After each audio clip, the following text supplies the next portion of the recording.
April 8, 1943. 27,000 feet above Caen, France. Oberleutnant Ralph Hermchen couldn't hide his smirk behind the oxygen mask as he watched the ungainly silhouettes climbing laboriously toward his formation. Through the crystal-clear canopy of his Focke-Wulf 190A5, the veteran ace of Jägerschwader 26 studied the American fighters making their combat debut over occupied Europe with barely concealed amusement. "The armies have sent us flying milk bottles," he transmitted to his wingman, unable to suppress his laughter at the sight of the massive Republic P-47 Thunderbolt struggling for altitude. Below them, 16 P-47C Thunderbolts of the 4th Fighter Group lumbered upward in tight formation, their 2,000 horsepower Pratt & Whitney R2800 double Wasp engines straining against their 7-ton weight. To German pilots accustomed to the sleek Spitfires and nimble Soviet fighters, these corpulent American machines appeared almost comical. Barrel-shaped fuselages topped with greenhouse canopies, wings that seemed too small for their massive bodies, propellers that dwarfed anything in the Luftwaffe inventory. What Hermchen didn't know, what none of the German pilots circling like wolves above could have imagined, was that they were witnessing the arrival of the weapon that would systematically destroy the Luftwaffe's fighter arm. Within 18 months, these flying milk bottles would transform from objects of derision into instruments of terror.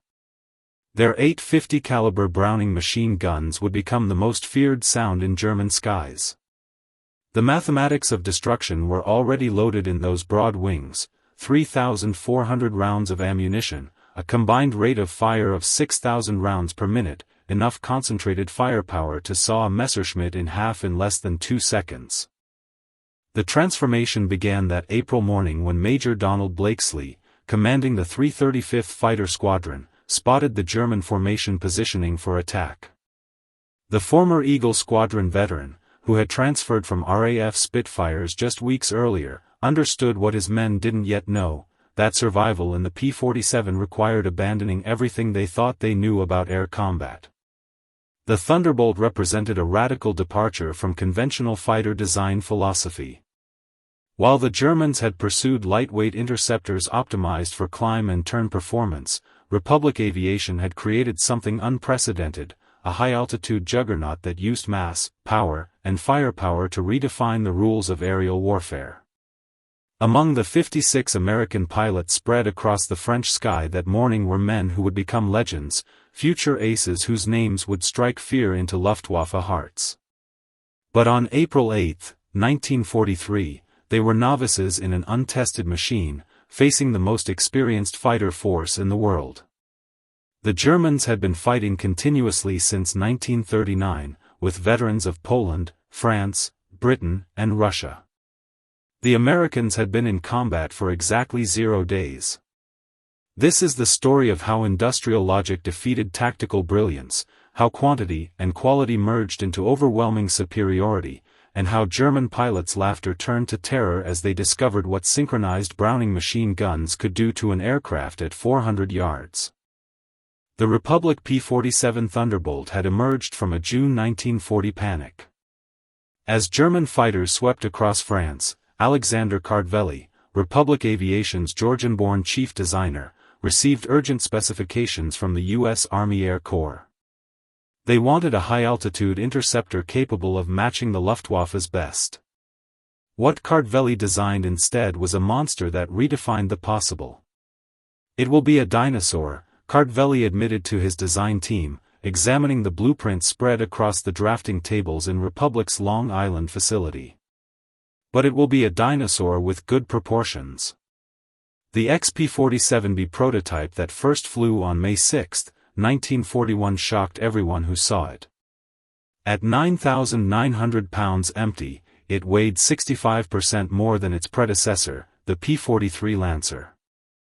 The massive turbo-supercharger system, with its complex ducting running through the rear fuselage, gave it an almost pregnant appearance. Test pilots approaching it for the first time invariably asked the same question: "This thing actually flies?" Not only did it fly, it flew like nothing else at altitude.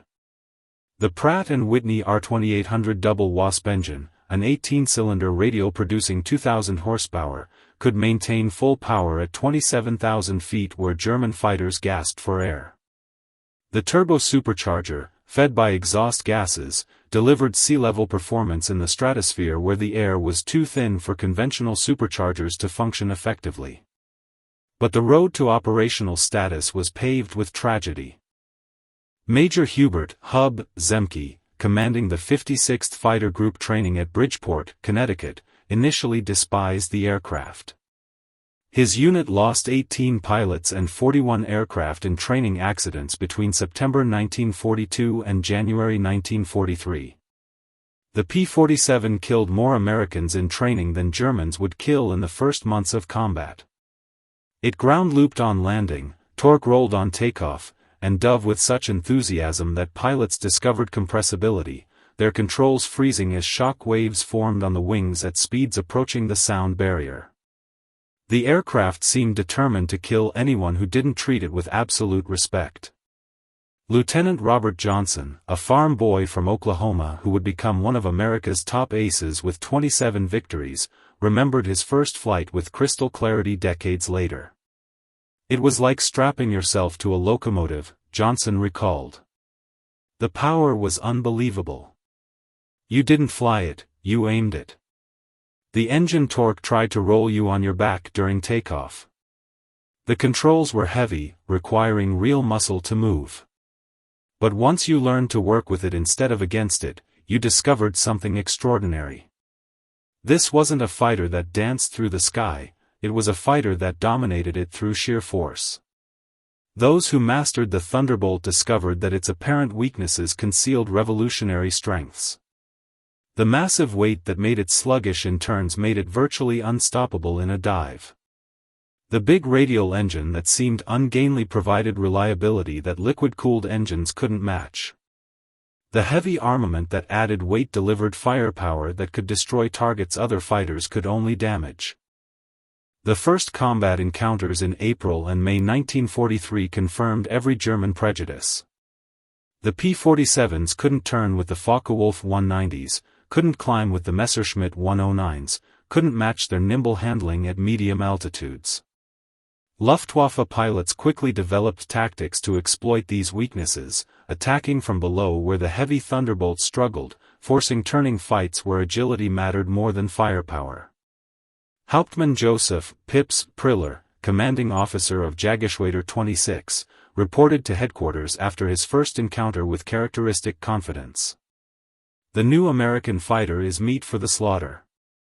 It flies like a truck, turns like a freight train, and climbs like a pregnant cow. Our boys are calling them Indianer, fat targets pretending to be warriors. They lumber through the sky begging to be shot down.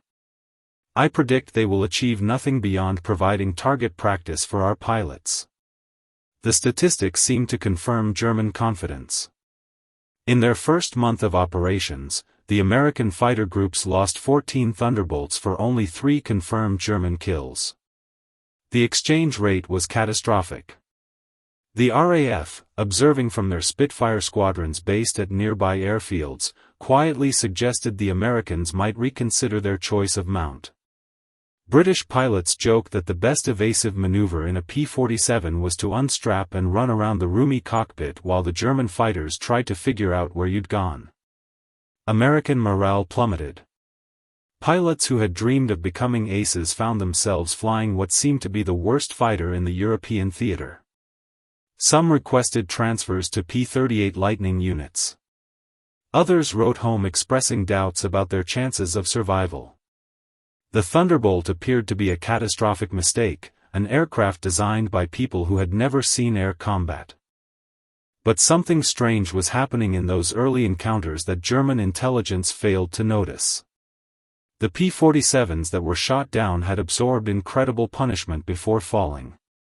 One aircraft returned from a May 4 mission with 21 cannon holes and over 100 machine gun strikes, damage that would have disintegrated a Messerschmitt or Spitfire. The pilot walked away with minor injuries. The massive radial engine, lacking vulnerable coolant systems, shrugged off hits that would have stopped a liquid-cooled fighter cold. The heavy structure that made the aircraft sluggish also made it nearly indestructible. More significantly, when P-47s did get their guns on target, the results were catastrophic. The Thunderbolt's weapons battery created a convergence zone of destruction that German pilots had never experienced. Unlike the rifle-caliber weapons of early war fighters or the cannon with limited ammunition, the American fighter could maintain sustained fire for over 30 seconds, an eternity in aerial combat. When all 8 guns fired simultaneously, they created a stream of lead so dense that evasion became nearly impossible. German pilots who survived these encounters reported something unprecedented: American machine gun fire that didn't just damage aircraft but literally tore them apart. Wings separating from fuselages. Tails severed completely. Cockpits shredded into unrecognizable wreckage. The concentrated firepower of 8 synchronized 50 caliber guns exceeded anything in the Luftwaffe's experience. The event that would begin changing German perceptions occurred on June 26, 1943, over Le Havre, France. It involved 2nd Lieutenant Robert S. Johnson of the 61st Fighter Squadron and an encounter that would become legendary on both sides of the conflict. Johnson's formation of 8 P-47s was returning from escort duty when they were bounced by 16 Focke-Wulf 190s from 2 Jägerschwader 26, led by Hauptmann Wilhelm Ferdinand Galland, younger brother of the famous Adolf Galland. The Germans executed a perfect attack, diving from the sun with overwhelming speed advantage. Johnson's Thunderbolt, flying at the rear of the formation, was caught in the crossfire of multiple attackers, taking catastrophic damage in the first seconds of combat. 20 to 30 20mm cannon shells exploded across his aircraft. The canopy shattered, spraying him with fragments. Hydraulic fluid sprayed into the cockpit, coating the instruments. The engine cowling was torn away, exposing the massive radial engine. Fire erupted behind the instrument panel, filling the cockpit with acrid smoke. Johnson, wounded in the nose and leg by shrapnel and bullet fragments, tried to bail out but discovered the canopy was jammed. A 20mm shell had exploded in the canopy track, welding it shut. He was trapped in a dying aircraft at 27,000 feet with German fighters circling for the kill. What happened next defied every assumption about combat damage tolerance. Despite having no forward visibility through the oil-covered windscreen, a barely functioning engine that shook violently with each revolution, and controls that responded only intermittently, Johnson managed to level the aircraft and point it toward England. The P-47 continued flying with damage that would have reduced any other fighter to falling debris. Then it got worse. A lone Focke-Wulf 190, flown by an unknown pilot from 2 Jägerschwader 26, discovered the crippled Thunderbolt limping toward the channel at less than 170 miles per hour. Historical research has never definitively identified this pilot, though several names have been proposed based on German combat reports from that day. What followed was one of the most extraordinary encounters in aerial warfare history.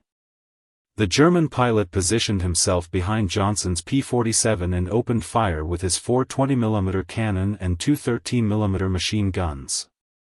Johnson, unable to evade, could only huddle behind his armor plate and pray. The Thunderbolt absorbed the entire cannon ammunition load, approximately 120 rounds of 20mm explosive shells.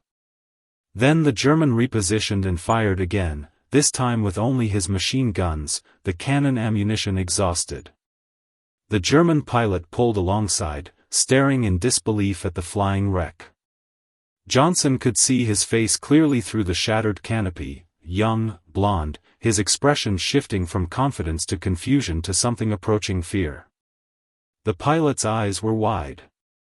His mouth moved, though Johnson couldn't hear the words over the roar of his damaged engine.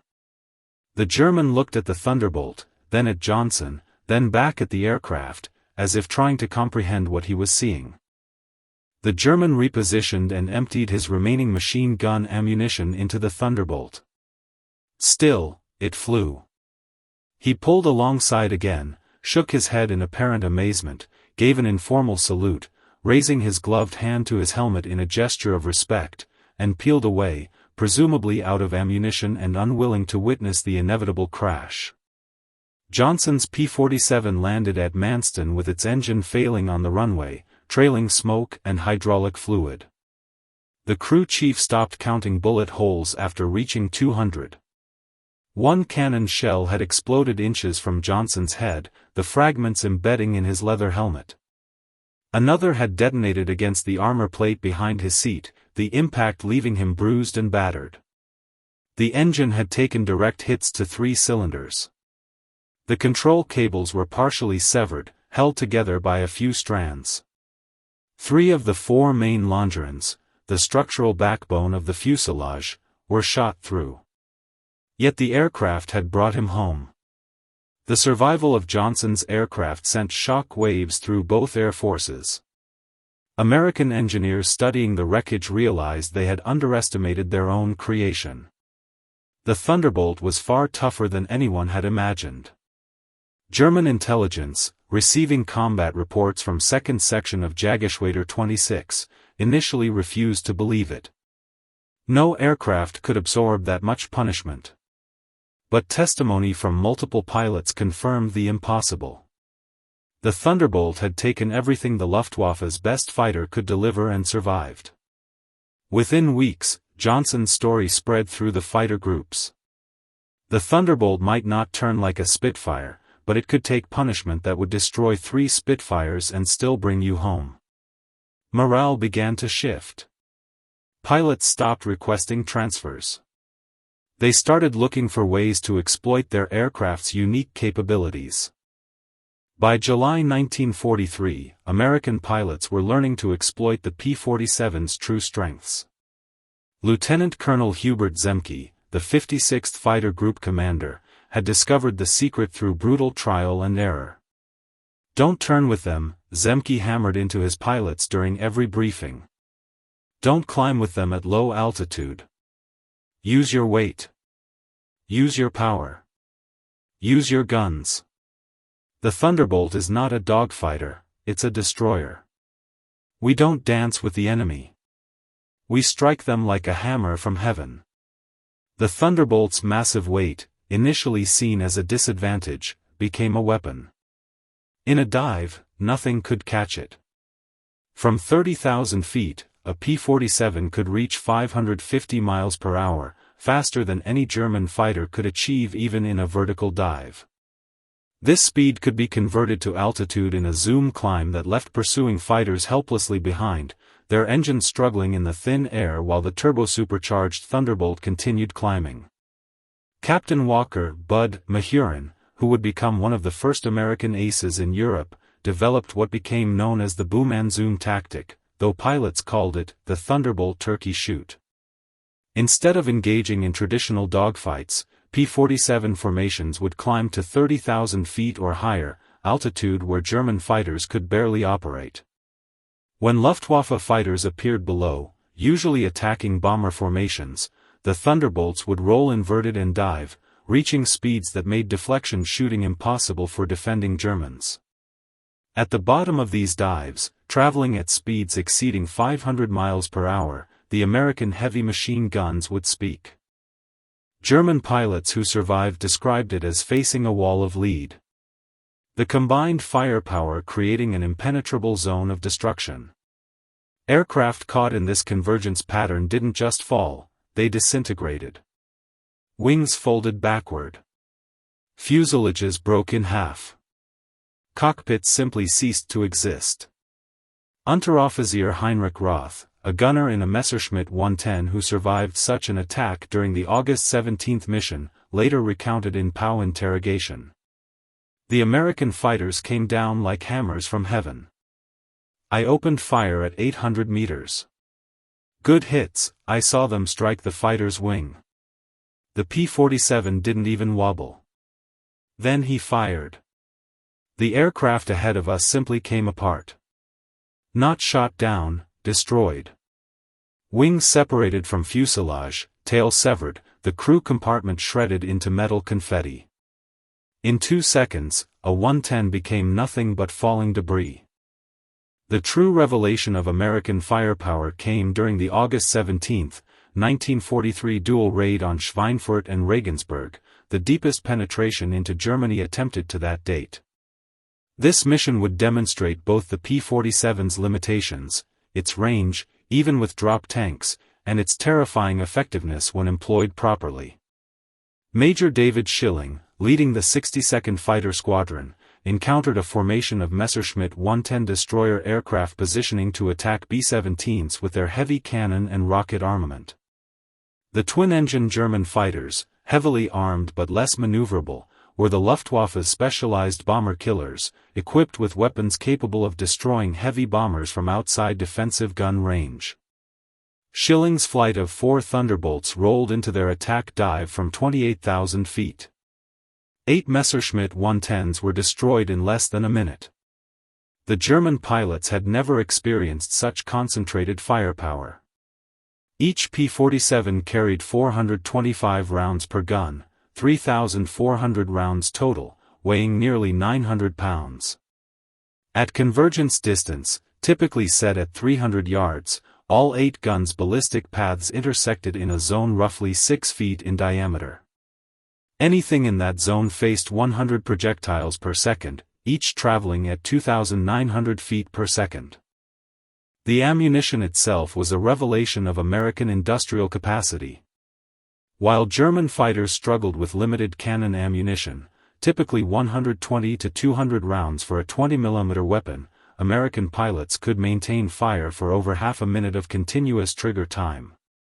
The standard combat load mixed armor-piercing incendiary tracer, and standard ball ammunition in patterns designed to both destroy and ignite. Lieutenant Colonel Francis "Gabby" Gabreski, who would become the top American ace in Europe with 28 victories, described the effect with brutal simplicity. "When you hit them with all 8, they don't just go down, they explode. I saw a 109 literally cut in half, the tail falling one way, the nose and wings another. The pilot never knew what hit him. There's nothing sporting about it. It's industrial warfare. We're not knights jousting in the sky. We're destroyers eliminating targets." By September 1943, the Luftwaffe was discovering another horrifying reality about the P-47, its performance improved dramatically with altitude while German fighters suffered. The turbo-supercharged double Wasp engine maintained its rated power output up to 30,000 feet. German fighters, relying on single-stage or two-stage mechanical superchargers, saw their performance degrade significantly above 25,000 feet. At 30,000 feet, a Focke-Wulf 190 that could outclimb a Thunderbolt at 15,000 feet became a struggling, wallowing target. Oberleutnant Hans Philipp, one of Germany's most successful aces with 206 victories, encountered this reality fatally on October 8, 1943. Leading Jägerschwader 1 against a B-17 formation at 28,000 feet over Bremont, Philipp found his Focke-Wulf 190 A6 sluggish and unresponsive in the thin air. The BMW 801 engine, powerful at medium altitudes, was gasping for oxygen nearly 6 miles above the Earth. When P-47s of the 56th Fighter Group dove on his formation from 32,000 feet, the German fighters were sitting ducks. Robert Johnson, now an experienced combat pilot on his way to ace status, was flying at 31,000 feet when he spotted Philipp's distinctive Focke-Wulf with its elaborate nose art, a shield with crossed swords. Johnson's combat report was clinical: opened fire at 300 yards, 30-degree deflection. Observed strikes along entire fuselage. Enemy aircraft exploded. No parachute observed. Engagement lasted approximately 3 seconds. Philipp's death sent shock waves through the Luftwaffe. If one of their best, a man who had survived over 500 combat missions on both Eastern and Western fronts, couldn't survive against the Thunderbolts, what chance did average pilots have? The German High Command ordered an immediate investigation into the P-47's capabilities. The report, delivered to Reichsmarschall Hermann Göring in November 1943, was sobering. The Thunderbolt's service ceiling exceeded 42,000 feet, higher than any German fighter could reach. Its dive speed approached the sound barrier. Its armor included a 3/8-inch steel plate behind the pilot, half-inch bulletproof glass windscreen, and armored deflection plates around the engine. Most disturbingly, its rugged construction allowed it to absorb damage that would destroy 3 conventional fighters and still return home. The report concluded with a stark assessment: the American fighter represents a fundamental shift in design philosophy. Rather than optimizing for traditional performance parameters, they have created a weapon system designed for industrial warfare. It cannot be defeated through superior piloting skill alone. Only numerical superiority or revolutionary technology can counter it. Göring reportedly threw the report across his desk and shouted, "Then build me revolutionary technology or find me more pilots." But Germany had neither. In January 1944, a new variant of the P-47 began arriving in England that would complete the transformation from laughingstock to nightmare. The P-47 D-22 featured a Hamilton standard hydromatic propeller with paddle blades, 13 feet in diameter with broad chord blades that bit into the air like massive oars. The improvement in climb rate was immediate and dramatic. Where earlier Thunderbolts had climbed at an anemic 2,200 feet per minute at sea level, the paddle blade variants could achieve 3,000 feet per minute, matching or exceeding German fighters at most altitudes. The massive propeller also improved acceleration, allowing P-47s to build energy faster in level flight. Suddenly, the lumbering giant could keep up with German fighters in the vertical plane, the one realm where they had previously maintained superiority. Hauptmann Heinz Nock of Jägerschwader 11, a veteran with over 200 combat missions, encountered the new variants in February 1944 during a bomber interception near Hanover. He wrote in his combat diary, "The fat American fighters have learned to climb. We bounced a formation near Hanover, expecting our usual advantage. They turned into us and climbed with us, matching our rate. When we tried to disengage, they followed us up to 30,000 feet. Schmidt was caught and blown apart, nothing left but smoke and fragments. These are not the same machines we laughed at last year. They have become formidable opponents." The paddle blade propeller did more than improve performance. It changed the sound of the Thunderbolt. The distinctive thundering roar, created by the blade tips reaching supersonic speeds, could be heard from miles away. German ground troops reported being able to identify approaching P-47s by sound alone, a deep, threatening rumble that meant death from above. They began calling it Donnerschlag, thunderclap. The psychological impact was profound. The sound alone caused panic among troops in the open. Veterans who had faced artillery barrages without flinching would dive for cover at the first hint of that distinctive thunder. The Thunderbolt had become more than an aircraft, it had become a harbinger of destruction. By March 1944, P-47s equipped with external fuel tanks could escort bombers deep into Germany.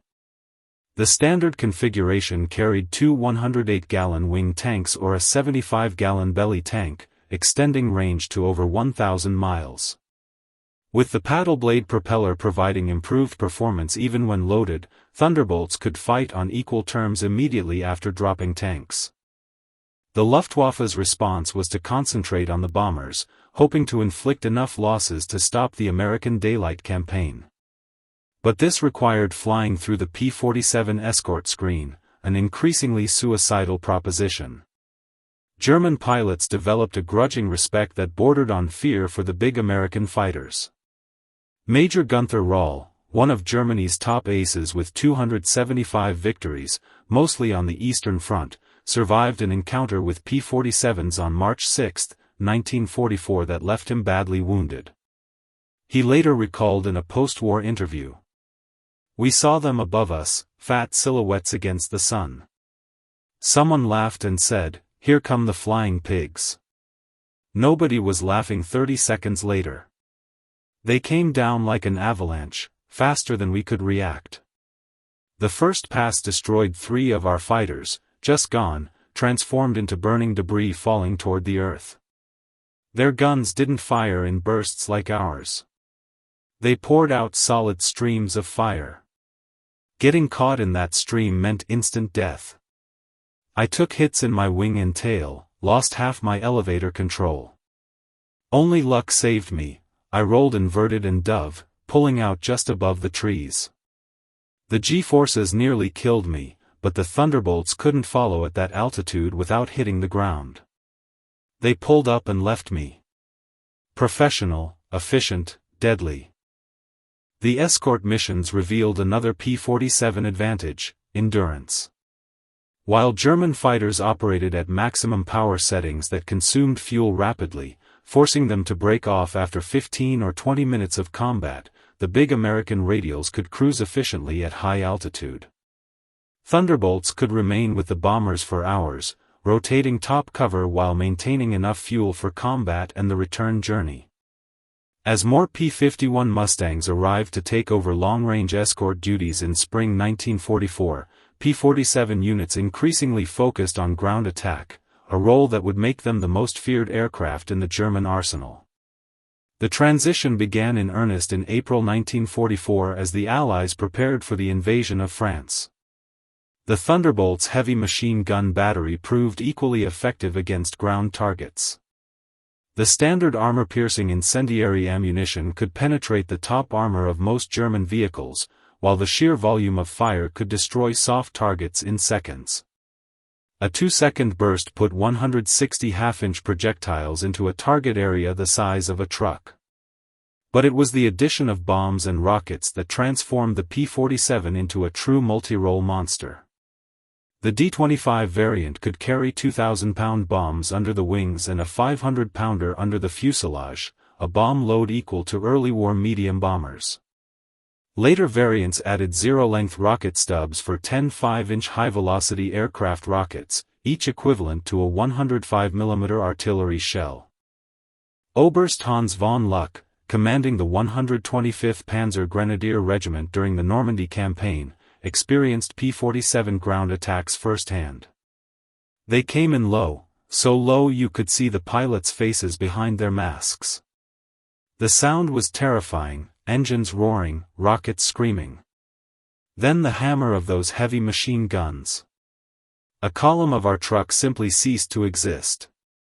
20 vehicles transformed into burning wreckage in one pass. The psychological effect on the men was devastating. They called them Jabos, fighter bombers. But these were something beyond that. They were flying artillery with the accuracy of snipers. After experiencing one attack, soldiers refused to move in daylight. We became a nocturnal army, paralyzed by fear of the American thunder. On June 6, 1944, the Luftwaffe discovered how completely the balance of power had shifted. Over 500 P-47s provided air cover for the invasion, creating an impenetrable umbrella over the beaches. German fighters attempting to reach the landing zones were massacred. Oberleutnant Wolfgang Fischer of Jägerschwader II, one of only 3 German pilots to reach the beaches that day, reported. The sky belonged to the Americans. Thunderbolts were stacked from sea level to 30,000 feet. We tried to break through at dawn, 12 fighters from our group. I was the only one to return. The P-47s were waiting at every altitude. You couldn't climb over them. Couldn't dive under them. Their guns turned our fighters into aluminum rain. Muller exploded beside me. Hoffman dove into the channel. Schmidt simply disappeared, one moment flying on my wing, the next moment gone. No explosion, no flames, just gone. In the weeks following D-Day, P-47 systematically destroyed German movement in daylight.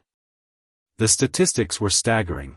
In June alone, 9th Air Force Thunderbolts claimed 651 locomotives, 3,847 trucks, 512 tanks and armored vehicles, and 4,553 horse-drawn vehicles destroyed.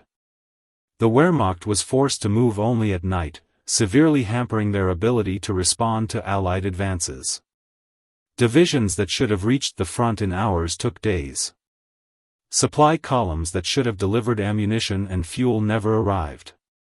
The Thunderbolt had become more than an air superiority fighter, it had become the weapon that paralyzed an army. The Germans tried everything to counter the Thunderbolt threat. They reinforced vehicle armor, deployed more anti-aircraft guns, developed new camouflage techniques. Nothing worked. The P-47's combination of speed, armor, and firepower made them nearly unstoppable. Even the feared 88mm flak gun struggled to track the fast-moving fighters at low altitude. What truly doomed the Luftwaffe wasn't just the Thunderbolt's capabilities, it was American industrial might. Republic Aviation produced 15,683 P-47s during the war, more than any other American fighter. At peak production, the Farmingdale factory on Long Island completed one Thunderbolt every hour around the clock. The Evansville plant in Indiana, built from empty farmland in 1942, was producing 500 aircraft per month by 1944. Each P-47D required 65,000 individual parts, 8 miles of electrical wiring, 2,000 pounds of aluminum, and 300 pounds of rubber. The engine alone contained 2,400 individual components, machined to tolerances of thousandths of an inch. Yet American workers, many of them women who had never seen an aircraft before Pearl Harbor, assembled these complex machines with precision that exceeded peacetime standards. The ammunition production was equally staggering. Each P-47 sortie required 3,400 rounds of 50 caliber ammunition. With hundreds of Thunderbolts flying daily missions, ammunition consumption exceeded 10 million rounds per month by mid-1944. The Lake City Arsenal in Missouri, one of several ammunition plants, produced 30 million rounds monthly. Each cartridge was manufactured to tolerances measured in 10,000ths of an inch, ensuring reliable feeding through the synchronized gun mechanisms. Even more impressive than aircraft production was pilot training. By 1944, the United States was graduating 30,000 pilots annually from advanced training, more than Germany had trained in the entire war. Each P-47 pilot received a minimum of 400 hours of flight training before entering combat, including 100 hours in advanced fighters. German pilots, by contrast, were entering combat with less than 100 hours total time by war's end. The quality showed in combat. American pilots arrived in Europe trained in formation flying, instrument navigation, gunnery, and tactics. They had practiced against captured German aircraft, understanding their enemies' capabilities and limitations. They knew their aircraft systems intimately, having studied technical manuals that German pilots never received. By March 1945, Oberst Joseph Priller, the same pilot who had mocked the P-47s as pregnant cows 2 years earlier, was interviewed by German propaganda officials seeking to boost morale. His statement, deemed too demoralizing for publication, revealed the complete transformation in German attitudes. The Thunderbolt is the best fighter bomber ever built. Its firepower is unprecedented, weapons that never jam, never overheat, never run out of ammunition in normal combat. It carries bombs like a medium bomber, fires rockets like artillery, and fights like a fighter when needed. But beyond the machine is what it represents: unlimited American production. They lose 10, they build 20. We lose 1, it's gone forever. Their pilots arrive better trained than our instructors. They have fuel for training, ammunition for practice, spare parts for everything. We have nothing but courage. And courage without resources is just delayed defeat. We laughed at them in 1943. We're not laughing now. When you hear those guns, you know death has come calling. The sound haunts us, mechanical, precise, unstoppable. Like everything American, it's about overwhelming material superiority. They didn't beat us through better tactics or braver pilots. They buried us under an avalanche of steel and lead.